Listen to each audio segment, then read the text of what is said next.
Hello Art 1-2, this is your demonstration for part 1 of 1-point perspective. You will need one of the 9x12 white drawing papers, your ruler, your eraser, and a sharpened yellow pencil. I'm going to use highlighters as well. You don't have to, but if you have highlighters, then you can use highlighters too. Okay, so we are not going to draw a border on this one because we want to use as much space as possible. But on the bottom right-hand corner, I'm going to write my name and period.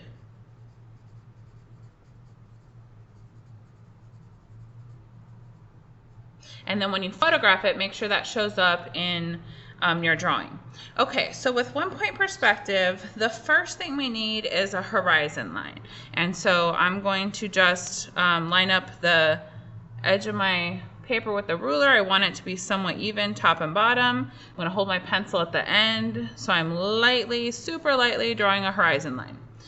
So in perspective drawing, that is like the eye level of the artist. And so we want to draw stuff that we're looking up at and we're looking down at. For 1-point perspective, we're going to just put a vanishing point in the center. So that's the point at, let me make that a little bit bigger for you. The point at which everything will vanish to, so somewhat in the center. As I go along, I'm going to go along pretty quickly. You can always pause and then catch up and then play a little bit and then do it and then pause and catch up. So kind of go back and forth, pausing and catching up. Okay, so we have the horizon line.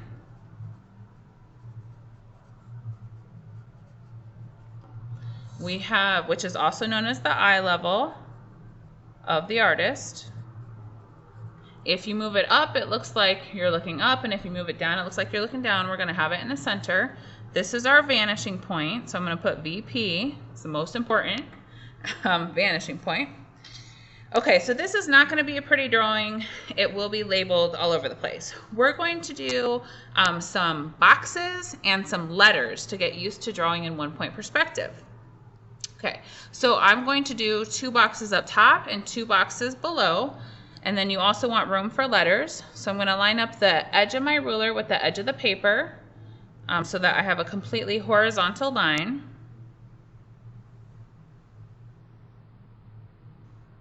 So I'm going to do tops, bottoms, and then I'm going to do that below as well. So edge of the ruler with the edge of the paper. And then that line should line up with like near the 12.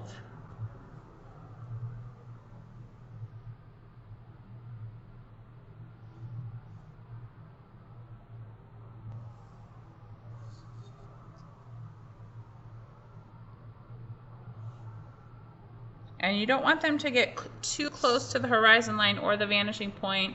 And then I've put, room to draw some letters in between.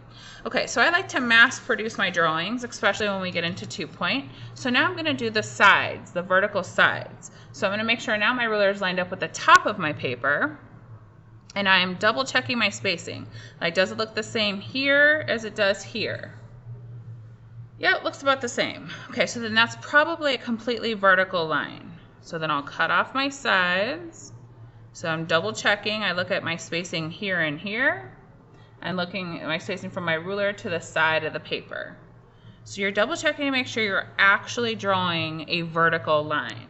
So horizontal and vertical lines are extremely important in perspective.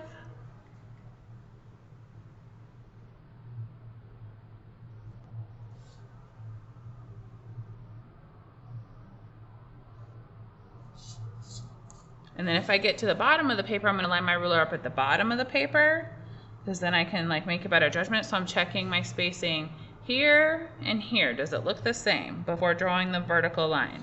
If it looks about the same, it probably is vertical. If it were like this, it's different spacing here and different spacing here. So that is not a vertical line.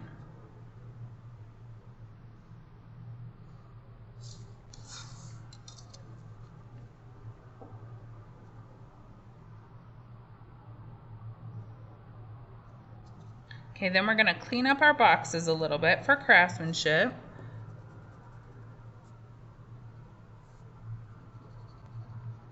And if you haven't washed your hands today, you probably want to wash your hands so you don't get fingerprints all over. Craftsmanship always counts. Okay, so now we're going to do a mix between letters that are geometric and really angular and also curved letters. And we're going to use our ruler as much as we can. I'm going to draw a letter P. You could do a letter B as in boy. You could do a D as in dog.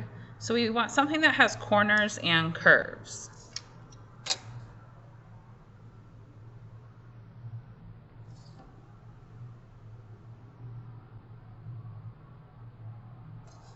And then the inside.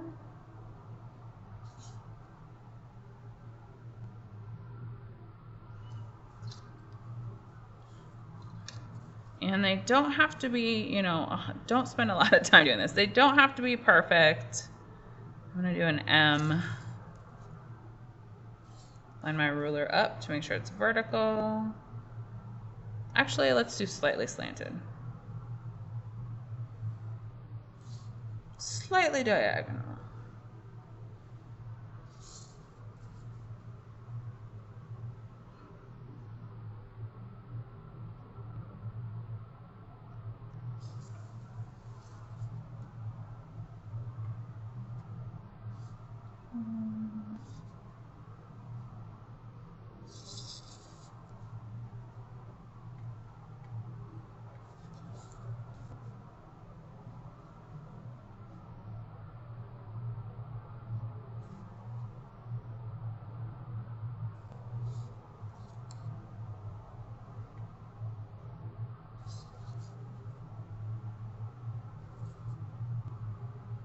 I feel like that needs to come down a little bit lower.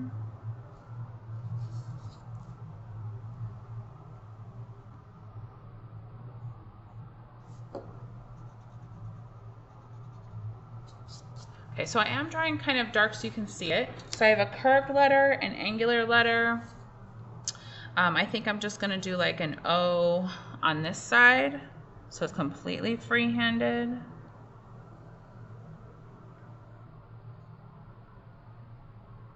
And then I think I'm going to do a J over here.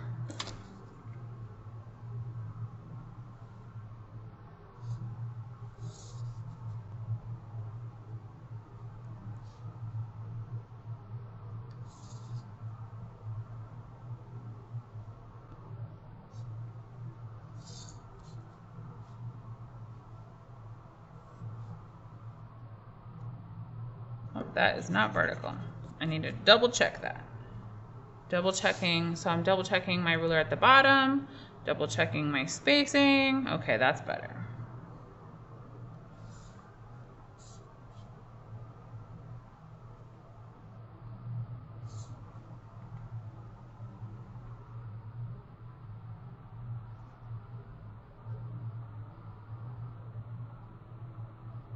And you can design your letters however you wish.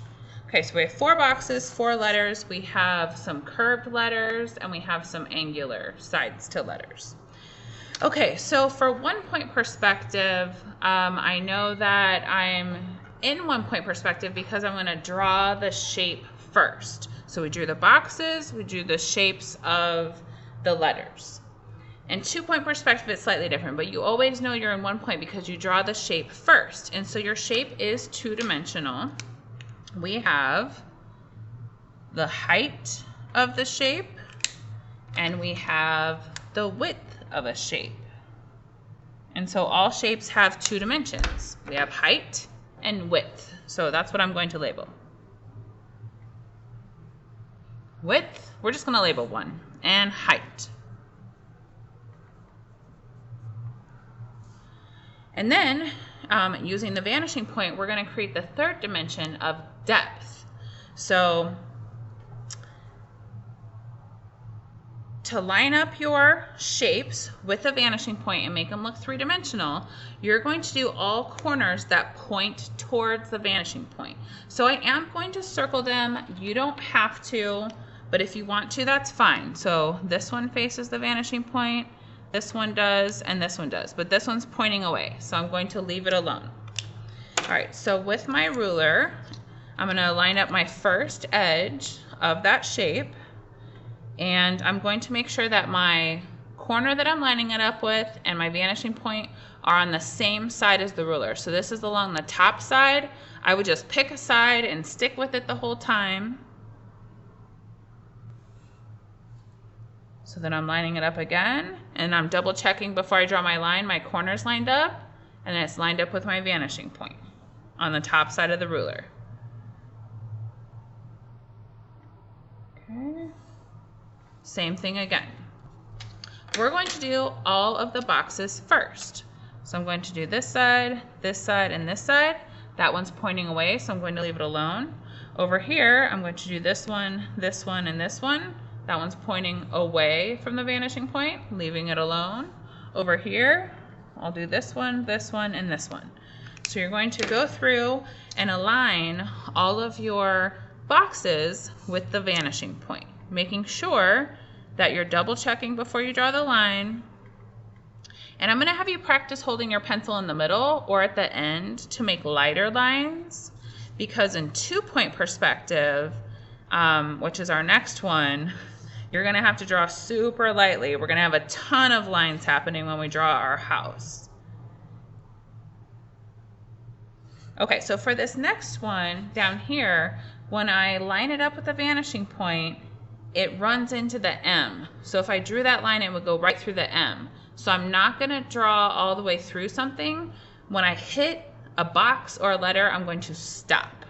So here, I'm just going to stop. Stop at the M. Now, it does actually line up with the vanishing point. So it does completely align, but you stop when you hit something else. So it looks like this one, you know, exists in space and it's in front of. All right, so over here we might, no, okay, we're avoiding the P barely. So again, I'm checking to make sure my corner and my vanishing point are on the top part of the ruler. Okay, so we're gonna label that shape the third dimension.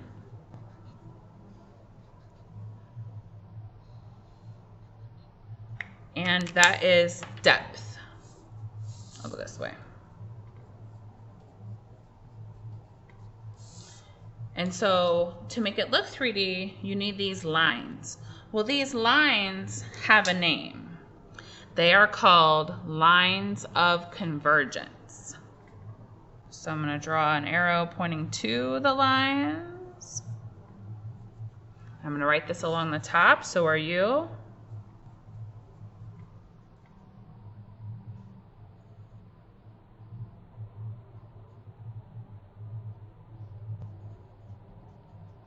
Lines of convergence. It is a long term. It's like a translation of an Italian word. So like an old Italian word from the Renaissance. So pretty much what Leonardo da Vinci and other Renaissance master artists had discovered was there actually is like a mathematical equation. If this square or box existed in space, and then you would like plug in the equation for how far back it goes into the distance. And so you're plugging in numbers to know like how much smaller it should get as it goes back into the distance in your drawing. Of course, we're not using the math part, we're just using the art part of this, but there is a ton of math and perspective. And so that's what Leonardo da Vinci was having a hard time figuring out for 2-point perspective. But he figured it out for 1-point perspective. It's these lines of convergence, and they're a certain length if you want it to represent, you know, meters or feet, etc. In the next part, we're going to do the letters, and we're going to cut off the letters in boxes to make them look like block letters or 3-dimensional cubes. So stay tuned for part 2.